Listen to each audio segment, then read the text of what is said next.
All right, we have Adam Hancock in Singapore and Dasha Chernysheva in Moscow. Let's start with you, Adam.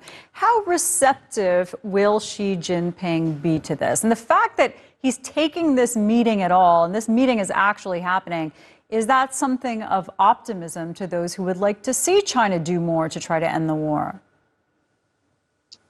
Well, I think it's certainly a sign that he is willing to listen, and he certainly seems at the moment willing to engage with European leaders. We had Pedro Sanchez, the Spanish leader, going last week, obviously Macron and Ursula von der Leyen there this week.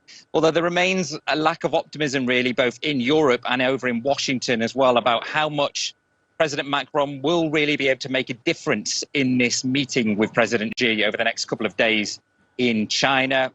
Of course, China are trying to portray an image at the moment that they're acting as a global peacemaker. They put forward that 12-point peace plan, but there is skepticism in the West and in the US about how successful that plan could be. And of course, we saw President Xi heading across to Moscow, having a very friendly meeting with President Putin earlier this year. And one of the big aims of President Macron's visit to China is also to try and ensure that China will not provide any weapons to Russia. There have been these reports that Beijing was considering providing weapons to Moscow, reports that Beijing have denied, I must add.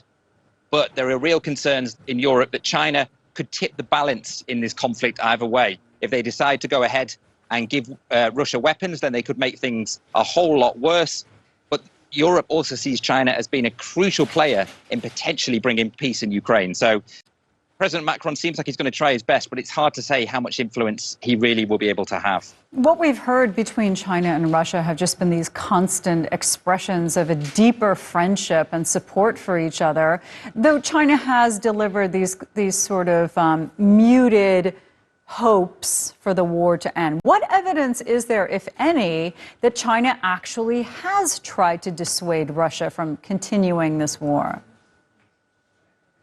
Well, I think firstly, coming out with a peace plan and putting forward a plan with the ultimate goal of that was a ceasefire is some evidence that they are trying. They are also engaging in dialogue with President Putin, and China would argue that that shows they are willing to speak to Russia. There have been reports that President Xi is also considering a conversation with President Zelensky, but so far that hasn't taken place. And that's been really the major criticism, or particularly one of the major criticisms from Europe, really, that China have not engaged with Ukraine. They claim to be neutral on the conflict officially, but in reality, they've only spoken to Russia. And also the fact that they're not really going any further to try and sit both sides down and ensure that there is peace. And instead, they've actually been helping Russia by buying Russian oil. So there's no clear evidence that they are doing that much to bring an end to the conflict. And particularly these European leaders who are now heading across to China, they really want to see more from Beijing. All right, thanks very much.